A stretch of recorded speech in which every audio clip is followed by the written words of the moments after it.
Habang ako'y naguguluhan, tulad ng hangin, ako'y nawawala. Pait ng buhay, akong tinatamaan. Lord, saan ako patutungo? Anong gagawin ko? Lord, sa bawat... Okay, God's morning mga kapatid. Ngayon po ay araw ng Lunes, no? At ngayon po ay June 15, 2026 at sa atin pong pagpapatuloy ng ating daily devotion, no? Ay tayo naman po ngayon ay tutungo sa aklat ng unang Pedro o First Peter, no? Chapter 4 verse 8 at sa atin pong pagbasa at pagtalakay nito ay babasahin ko po at gagamitin ang Amplified Version, no? At ito po ay pamagatan nating Love that Covers, Not Condemn. Ulitin ko po. Ang title po natin ngayon ay, o pamagat natin ngayon ay Love that Covers, Not Condemn. At sabi po ng talata, above all, have fervent and unfailing love for one another, because love covers a multitude of sin. Mayroon pong footnote doon, sabi doon, it overlooks and unkindness and unselfishly seeks the best for others. Tayo po yung manalangin, o manaming Diyos na makapangyarihan. Kami po ay humihingi ng gabay at patuloy na pangunawa, O Lord, the gift of understanding upang ang salitang ito, ang passage na ito, talatang ito, ay magbigay sa amin ng lakas, patnubay at gabay na nagmumula sa iyong banal na Espiritu. Turuan mo kami, Panginoon, na magkaroon ng pusong sumusunod at patuloy, Panginoon, na lakaran namin ang iyong kalooban. Again, O Lord, speak to my vocal cords, none of me and all of you. This is our faith in the name of our Lord Jesus Christ. Amen, amen. Mga kapatid, dito po sa ating pagtalakay, ang sulat po ito ay, sabi nga po, ay pinadala sa mga mananampalataya na nakakalat sa iba't ibang lugar. No? Sa panong iyon, napakahirap ng kanilang sitwasyon. No? Sila po ay, sabi nga, ay hinahabol, no? Sabihin na natin ay laging laman ng usapan o sabi nga ay pinagchichismisan at laganap po ang discrimination dahil sa kanilang pananampalataya sa ating Panginoong Hesus, no? Dahil nga po doon ay talagang tinutugi sila. No? Marami po sa kanila ay nakararanas ng matinding pagsubok. Hindi lang galing sa mga hindi mananampalataya, no? O hindi mga sumusunod sa ating Panginoon Diyos, kundi minsan pa ay pati na rin sa kapwa mananampalataya. No? At sa gitna po ng ganitong magulo at mahirap na kalagayan, no?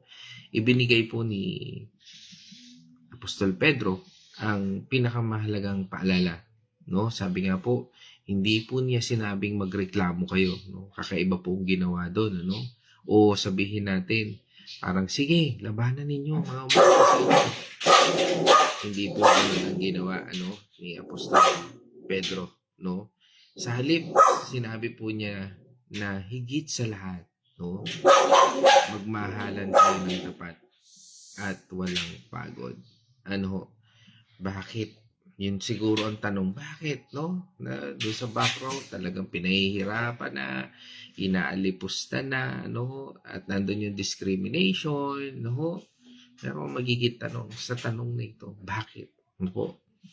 Ito po, mga mahal ko kapatid sa Panginoon, ay dahil sa karunungan, at gabay ng banal na Espiritu. Sabi nga, without the Holy Spirit, without the presence of God, we can do nothing. Pero po dahil sa presensya ng ating Panginoon Kristo, no? Alam ni Pedro na kapag nawala ang pag-ibig, kahit ang pinakamalalim na pananampalataya ay madaling masira. Kapag wala po ang pag-ibig, sabi nga, ang simpleng hindi pagkakaunawaan ay nagiging alitan at ang maliit na pagkukulang ay nagiging dahilan para maglayo ang isa't isa. O sabihin na natin, lumayo ang loob ng isa't isa. Kaya nga po ang ating paksa ngayon, no, ay pag-ibig na nagtatakip, hindi humahatol. O sabi ko nga kanina sa wikang English, love that covers, not condemns. Madalas po kapag may nagawang mali ang ating kapwa, ang unang pumapasok sa isip natin ay pintasan, hindi ho ba? O kaya naman husgahan. O kaya naman ipagsigawan, no, ang kanilang pagkukulang. Ay, iyan naman si Ari Gayan. No? Parang gano'n. Ngunit ang tunay po na pag-ibig na galing sa Diyos ay may ibang kalikasan. Sa halip na maghanap ng pagkakataong magbitiw ng salitang masasakit o maglantad ng kahinaan, ito po ay, sabi nga ay nagtuturo na magkaroon tayo ng tamang pangunawa, magpatawad, at maghangad na ikabubuti ng iba. Ang aral na ito po ay, sabi nga ay naaangkop, lalo na sa panahon natin ngayon. Na sa panahong ito, napakabilis po nating magalit, no? Mabilis manghusga, at mabilis magtago, no, ng sama ng loob. Paalala po ng salita ng Diyos. O tayo po'y pinaalalahanan ngayon ng ating Panginoon Diyos sa kanyang salita. Kung ano talaga ang dapat maging ugat ng ating pakitutungo sa ating kapwa. Pinaalala po nito sa ating na ang pagmamahalang nagtatakip ay hindi pagkukunwari o pagpayag sa kasalanan, kundi isang pagpili na mapakita o tayo po ay maging daluyan ng awa at biyaya katulad ng ginawa ng ating Panginoon Diyos sa atin. Ano nga po ba talaga ang ibig sabihin na ating binasang talata ngayon sa 1 Peter 4:8? Atin pong pag-aralan ito. Sabi po dun sa una natin binasa, gamit natin yung Amplified Version. Ang sabi dun sa unang word is, above all, o sabi nga ay, higit sa lahat. Hindi po ito isa lang sa napakaraming utos. Sabi nga o sa maraming utos na makikita natin sa Biblia. Ito po ang pinakamataas at prioridad. Sabi nga po doon, above all. Diba? Sabi nga rin ating Panginoon sa Kristo sa Gospel, Matthew, Luke, and Mark, and John, no? Love your God and love your neighbor. No? At katulad nito, above all, higit sa lahat. Kaya nga po, pwede po tayong magkaroon ng matibay na pananampalataya. No? Sabihin natin, napakarami nating alam sa Biblia o aktibo tayo sa pagsiservisyo sa simbahan. Pero kung wala po ang ganitong klase ng pag-ibig, kulang pa rin po ito. Dahil ang pag-ibig ang pinakamahalagang katangian na dapat makita sa isang tunay na mananampalataya. Kaya po, above all. At sumunod naman doon sa talata, sabi doon, fervent and unfailing love. O sabihin natin sa Tagalog, tapat at hindi nauubos na pag-ibig. Sa original na Greek word, ang salitang ginamit po dito, no, ay ektenes, no, ektenes. Ibig sabihin po ay nakaunat, matibay at tuloy-tuloy. No, ibig sabihin tuwid, no. Tuwid po yung pag-ibig natin. Sabi nga matibay at hindi napuputol, tuloy-tuloy, no. Hindi ito ang pag-ibig na nararamdaman lang natin kapag maganda ang lahat o kapag mabait sa atin ang iba, no? O kaya kapag may magandang ginawa sa si Lord, saka ka lang iibigin ng Lord. No, hindi po ganon. Ito po ay pag-ibig na hindi sumusuko, no? Kahit mahirap. Yung hindi po lumalamig. kahit nasasaktan. At hindi nagbabago base sa nararamdaman lang. Iba po ito sa pag-ibig ng mundo. Sabi nga po ng mundo, di ba, malimit nating napapansin, naririnig, o maaring tayo rin mismo ay nakakaranas nito. Yung mamahalin lang kita kung mabait ka sa akin. Pero kung o kaya sabihin natin wala tayong pinag-aawayan o kung maayos ang lahat, ibig sabihin nun, love kita. Pero pagka hindi na rin. Mamahal kong kapatid, no? Ang pag-ibig na galing sa Diyos ay kusang loob. Pinipili nating magmahal kahit hindi ito madali. Kahit minsan hindi natin siya naiintindihan o kahit minsan hindi pabor sa atin ang sitwasyon. At doon sa sumunod na talata, sabi doon, love covers a multitude of sins. O sabi nga, ang pag-ibig ay nagtatakip ng maraming pagkukulang. Madalas itong hindi naiintindihan ng tama. Hindi ibig sabihin nito na baliwalain natin ang kasalanan o sabihin natin okay lang yan kahit mali. Hindi rin po ibig sabihin nito, no, na itago po natin ang maling gawain, para hindi ito malaman o sabihin natin, pagtakpan natin yung mga maling gawain, Hindi po ibig sabihin nun, na i-tolerate din natin. Dahil ang salitang nagtatakip ay galing po sa aklat ng, sabi nga ay, sinabi rin po yan doon sa Proverbs 10 verse 12. Ang sabi po doon ay, ang puot ay nag-uudyok ng alitan. Ngunit, ang pag-ibig ay nagtatakip ng lahat ng pagkukulang. Mga mahal kong kapatid, ang tunay na ibig sabihin po nito ay, una, hindi natin pinalalaki ang mali ng iba. Hindi ito ikinakalat sa ibang tao.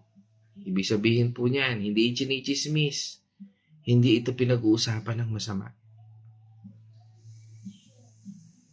Kalawa, mas pinipili nating magbigay ng pagkakataon at pagpapatawad sa halip na magtanim ng galit. At isa pa, hindi natin ginagamit ang nakaraan ng iba para siraan sila. Sa halip, hinahanap po natin ay kabubuti nila. Balikan lang po natin o maaring suriin natin yung ibang mga maling pananaw natin o maling nasa isipan minsan natin at puso natin. Tingnan lang po natin, let's expose this. Yung bang minsan yung nasa isip lang natin o minsan iniisip natin yung ganitong pagkakataon, yung mamahalin lang natin siya kung karapat-dapat siya. Parang karapat-dapat ba siya dito sa aking pagmamahal o hindi? Madalas po nating isipin yan. Nang minsan, kapag ang naiisip natin, ang sama naman ng ugali nito, o kaya ang sama naman ng ugali nito sa akin, bakit ko siya mamahalin? Hindi siya, o kaya sabihin na natin, ang taong ito hindi naman humihingi ng tawad. Kaya mananatili akong malayo sa kanya.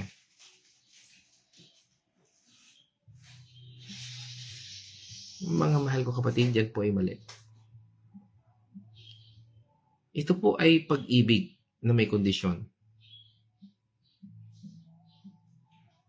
Nakabase ito sa kung ano ang ginagawa ng iba, hindi sa utos ng kalikasan ng Diyos. Ano pa? Yung bang minsan yung mahirap nating kalimutan ang maling nagawa ng iba. O sabihin natin, meron tayong naiimbak na listahan sa ating isipan. Yung para bang iniisip natin ganito ang ginawa niya noong nakaraang taon, no? Sinabi niya itong mga bagay na ito. Sabihin, doon kayo nagsimula nagtalo. O kaya naman, kapag nagkaroon ng, sabi nga ay, na hindi nagkakaroon ng pagkakaunawaan, ano? Yung bang ibinabalik natin, o sabi nga po dito sa atin sa Tagalog, parang ibinabaoy, no? Yung para bang isinusumbat, yun, tama ba yung ating mga Tagalog, no? Yan, sinusumbat natin, no? Yung mga lumang kasalanan. Mga mahal kong kapatid, hindi po ito pagtatakip. Ito po ay pag-iimbak at pagpapaalala ng alitan. Parang gatong po yan. Imbis na patayin yung apoy, ginagatungan pa. Ang puot po ay nagtatago ng mga mali. Tandaan po natin yan. Minsan, ang iniipon ng tao yung pagkakamali, hindi yung kabutihan ng tao. Ang pag-ibig ay pinipiling palayain ang mga ito. Kung talagang tayo nagmamahal, makalalaya po tayo dito.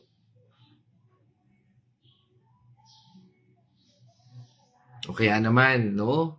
Yung ating isipan, yung minsan, basta tama ako, mali siya. Kaya karapatan kong magalit at manatiling malamig sa kanya. Minsan ginagamit po natin ang katotohanan bilang dahilan para maging masakit, no, yung ating mga salita, o sabi nga ay manatiling matigas ang ating puso. Minsan nakala natin kapag matibay tayo sa katotohanan, pwede na tayong maging hindi mabait. Dapat po tayong tumindig, mga mahal kong kapatid, no? Tumindig po tayo sa katotohanan. Pero ang katotohanan ng walang pag-ibig ay nagiging panghusga. Lagi po natin tandaan. Ulitin ko po. Ang katotohanan ng walang pag-ibig ay nagiging panghusga lang. Itinatama po natin dapat ang iba dahil nagmamalasakit tayo. Hindi para ipakitang mas magaling tayo. Pastor, paano kung hindi makikinig? Wala tayong magagawa sa mga taong ayaw makinig. Pero mahalaga, ito ay ibinigay natin na may pagmamahal, hindi panghusga. Ano pa? Yung masyadong mahirap yan, hindi natin kaya, di ba? Minsan, ang hirap magpatawad. Ang hirap ibigay natin yung pag-ibig na yan. Pero totoo, hindi po ito madali. Pero, madalas, sinisubukan po natin itong gawin gamit lang ang sarili nating lakas. At kapag nabibigo, sumusuko na lang tayo. Ang ganitong uri po ng pag-ibig ay hindi natural sa ating makasalanang kalikasan. Hindi natin ito magagawa na mag-isa. Kailangan po natin ng tulong. Ang tulong ng salita ng Panginoon Diyos. Ang tulong ng Banal na Espiritu upang maunawaan natin at malakaran natin. Kaya nga, paano tayo magkakaroon ng ganitong wagas at hindi nauubos na pag-ibig? Again, hindi po ito na nagsisimula sa na kinakailangan pilitin mo yung sarili mo, no, o sabihin kailangan pakinggan mo, no, hindi po yung ganyan, no. Yes, true enough, pero mahalaga po na pag napakinggan po natin ang salita ng Panginoon Diyos, ay magkaroon po tayo ng conviction mula sa Panginoon.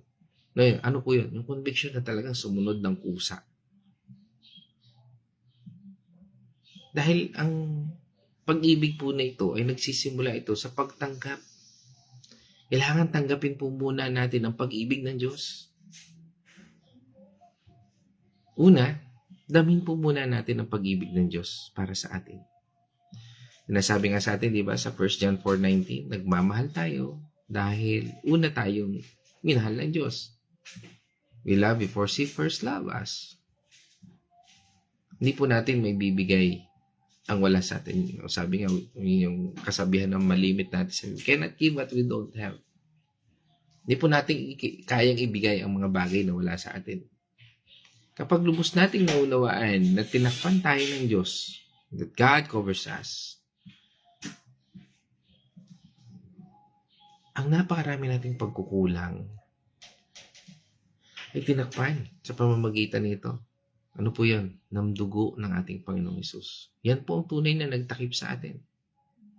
Ganon din sa buhay natin. Kung bakit natin siya pinapatawa dahil tinakpan din tayo ng Panginoon Diyos. Pinatawa din tayo ng Panginoon Diyos. na kahit hindi man tayo karapat-dapat, pinili po tayo.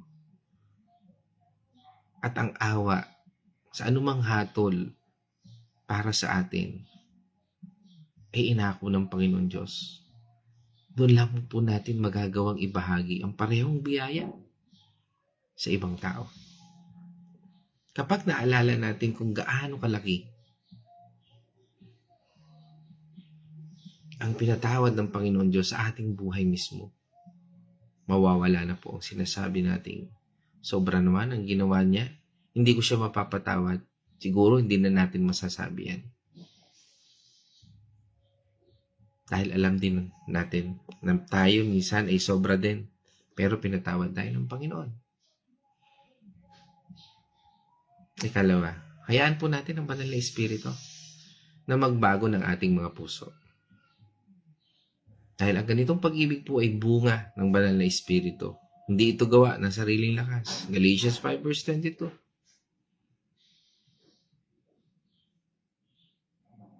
Kaya nga po, pagka po tayo ay nananalangin, di ba? Binabago po tayo.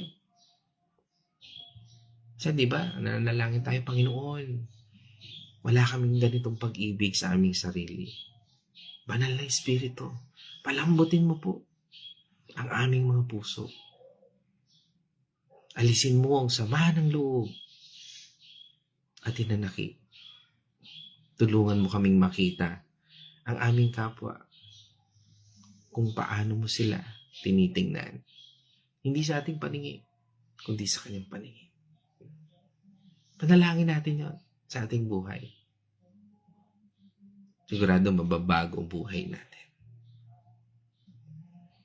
Katlo, piliin po natin magmahal. Kahit bago pa ito maramdaman. Dahil ang pag-ibig ay hindi lang emosyon. Ito ay desisyon at gawa. Kapag nasasaktan tayo, piliin nating huwag sumagot ng galit. Kapag nagkakamali ang iba, piliin silang ipagdasal sa halip na pag-usapan. Huwag pagtsismisan. Ay, Pastor, ito naman po ay para sa kapurihan ng ating Panginoon. No? Para naman po ito'y ating may pag-pray. Pero ang katunayan, no, natutuwa tayo, nagigiliw tayo, o gusto natin kating-kating ating mga dila para pagtsismisan ng mga taong ito. Dahil nasaktan ka minsan.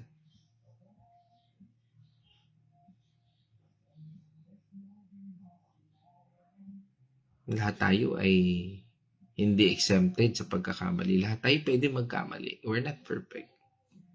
Kaya kapag nagkakamali ang iba, piliin po natin ipagdasal sa halip na pag-usapan. At kapag nahihirapan po tayo, piliin po nating magtiwala na sapat ang biyaya ng Diyos para sa atin.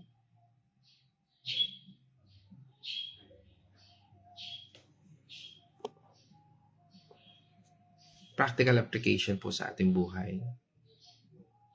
Tanungin po natin ating mga sarili. Ngayong umagang ito, meron ba tayong iniiwasan o nilalayuan dahil sa nagawa nila noon? Meron ba? Ikalawa, hanggang ngayon ba binabanggit pa rin natin ang mga lumang pagkakamali ng ibang tao kapag nagkakaroon ng hindi pagkakaunawaan? Katlo, mahal ba natin sila ng totoo? Kahit hindi nila ito suklihan agad?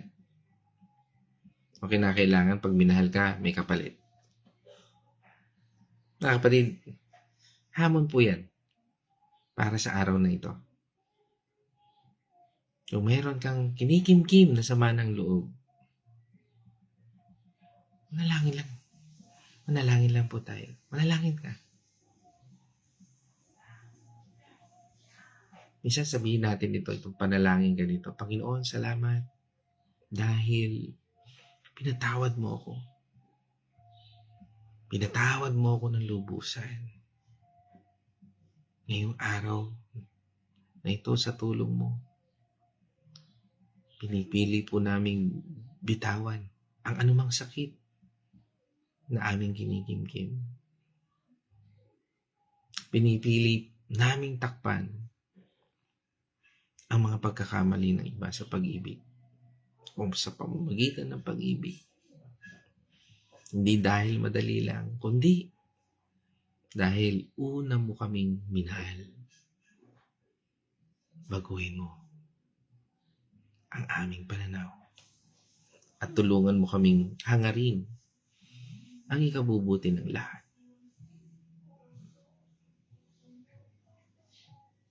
Piliin po natin, mga mahal kong kapatid, ang pag-ibig.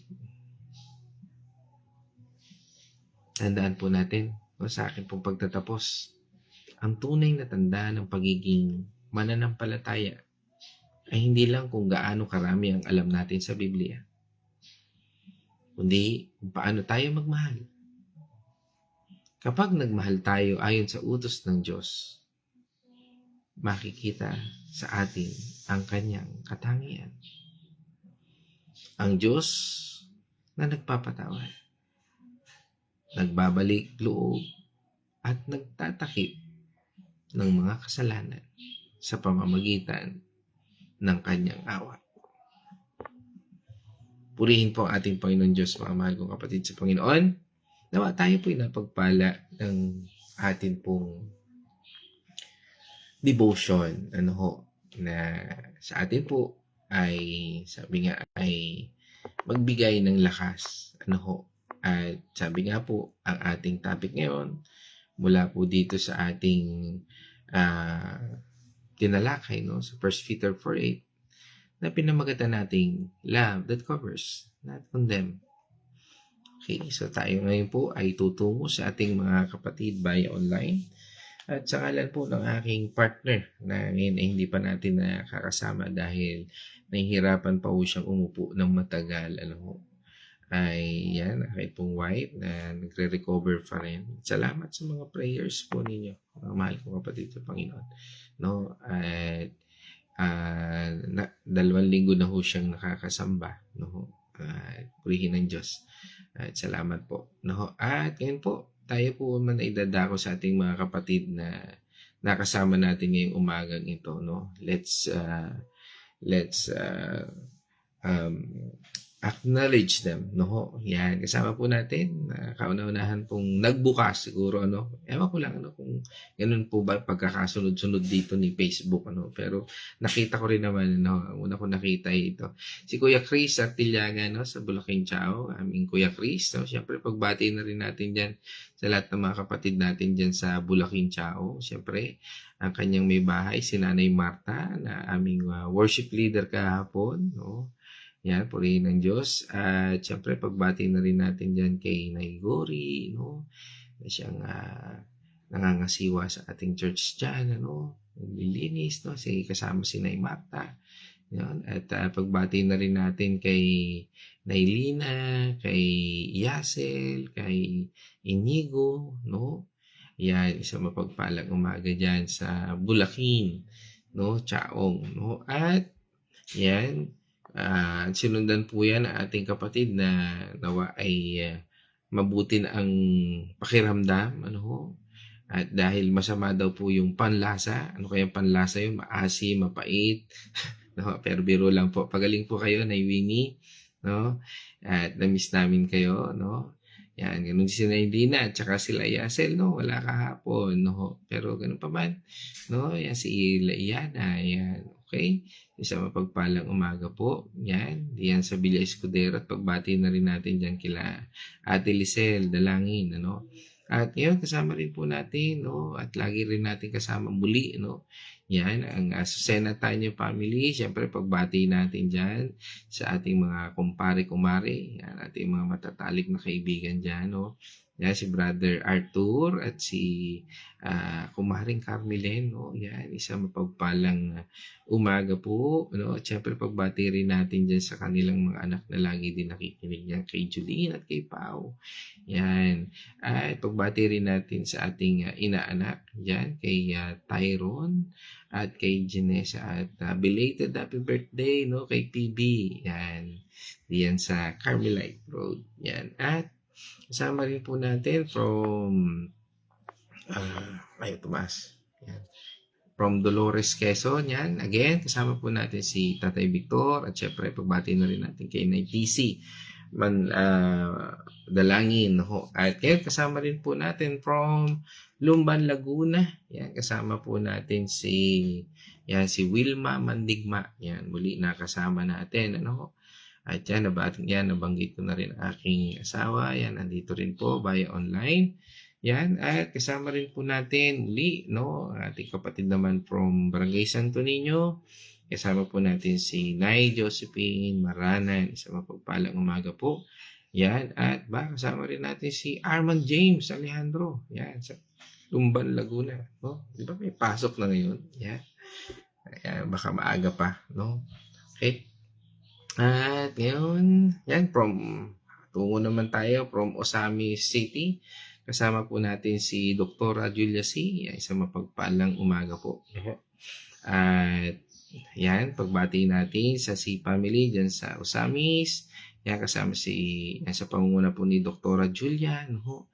Yan, at pagbati po natin kay Sir Dodong, Johan, Kerwin, and kay Jansen. Sa mapagpalang umaga po. At kasama rin po natin, no, from Tarlac, no? Yan, Tarlac, Barangay Kapas, no? Kapas. Yan, Kutkut, no? Yan, kasama po natin si Architect Arnel Capadosa at yan si Ate Tina Capadosa. Isang mapagpalang umaga po sa inyo dyan. Ano? Yan, at sino pa? Yan, at from Dolores, Quezon, kasama po natin si Nay Remy Alinea. No, isang mapagpalang umaga po sa inyo dyan, no, at sa inyong church, no. Mamaya kita-kita tayo sa ating Bible study. Yan, isang mapagpalang umaga po. Yan. Yan, nabanggit ko na rin kanina si Nay Marta, kasama rin po natin. At ito pong kasama rin po natin again si Ma'am Annalisa Echon, isang mapagpalang umaga po sa inyo. At mga ilang beses ko na rin po kayong nakikita dito sa ating God's Morning. Again, salamat po, no, sa inyong sa atin pong sa pagsama po sa atin, sa ating pag-aaral ng salita ng Panginoon Diyos, at purihin po ang Panginoon Diyos sa buhay ninyo. No, hindi ko man po alam kung taga-saan po kayo. Hindi ko po mababati, pero binabati ko po ang inyong buong angkan, ang inyong buong pamilya, no, ang Echon family. Sa pagpalang umaga po. Yan, at nakita po natin dumaan ang aking ina. No, yan. Isang mapagpalang umaga sa iyo, ma. Yan. Medyo busy lang po siya at maraming ginagawa. No? Yan. At pagbati rin po natin sa ating kapatid from Manhattan. Yun. Ating kapatid, no? Yan, si Sister Nella Nonoso. Isang mapagpalang umaga sa Nonoso family. No? Yan. Kay Ate Nella. At parang nakita ko rin kanina si Christine, no? Pero pagbati rin natin dyan, kila Tiff, kila Aloha, kila Prince, sa mga bata, ano? Sa lahat, no? Sa lahat dyan. Okay. Yan. Kay Elijah, yan. Yan. At sama rin po natin from Barangay Santa Elena, ba? No? Sama po natin si Ate Tess, si Galat, Cavite. Isang mapagpalang umaga po sa inyo dyan. Sa mga taga Santa Elena, miss ko kayo, no? Yan. Patuloy lang sa Panginoon, no? Nakikita ko naman yung mga gawain nyo dyan. Isang mapagpalang umaga sa inyo, Ate Tess. Yan. At regards sa lahat dyan, no? Yan, sa inyo lahat dyan sa Santa Elena. Yan. At sino pa?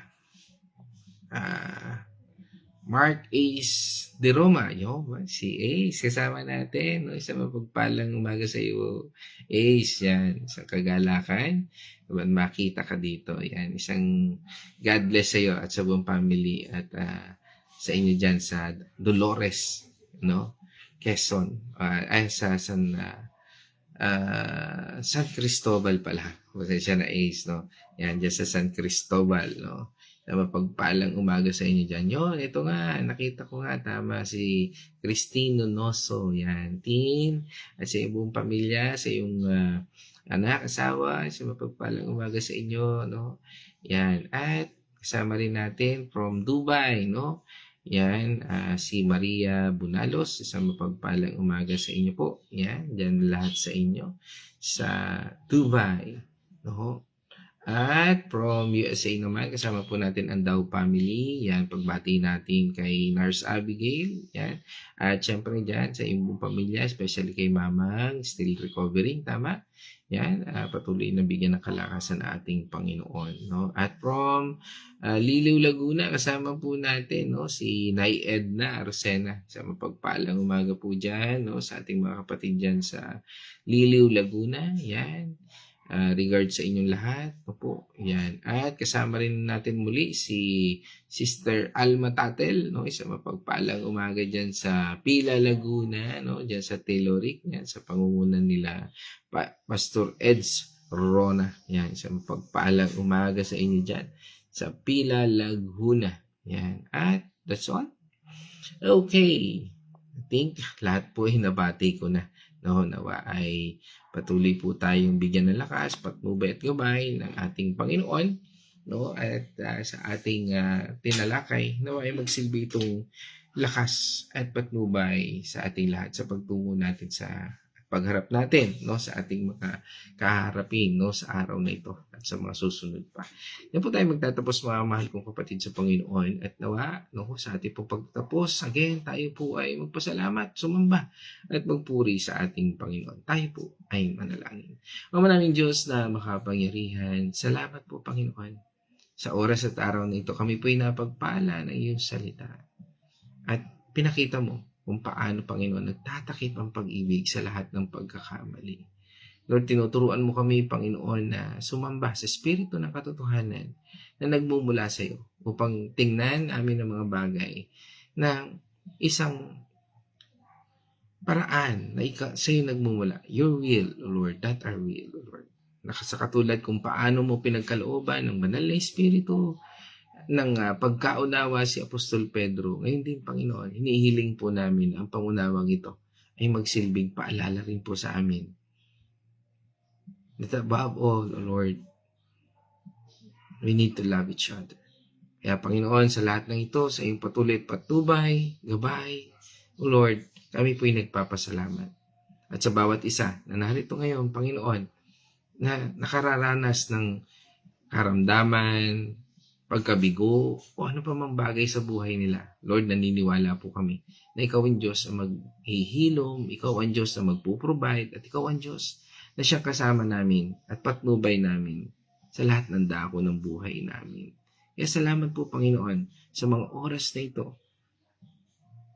Pinadalangin po namin, Panginoon, baguhin mo ang aming isipan. Alisin mo ang anumang puot.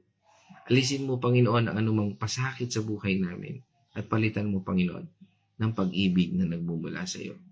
Sa iyong patnubay at gabay sa pamamagitan ng iyong banal na Espiritu, kami po ay nananalangin, nagtitiwala, naniniwala, at dalangin po namin, Panginoon, patnubayan mo kami sa isip, sa salita at gawa, na gawin namin ang iyong kalooban, lalo na sa aral na ito na amin pong tinanggap.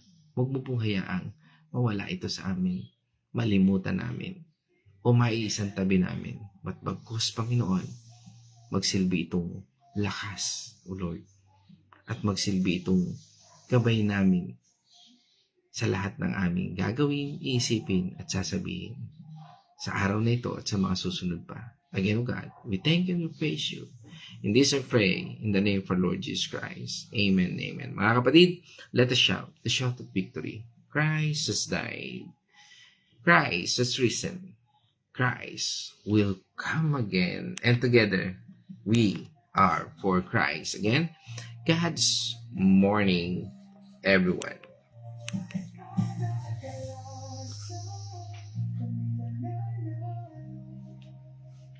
Dahil sa masama, Ikaw ang aming panalo.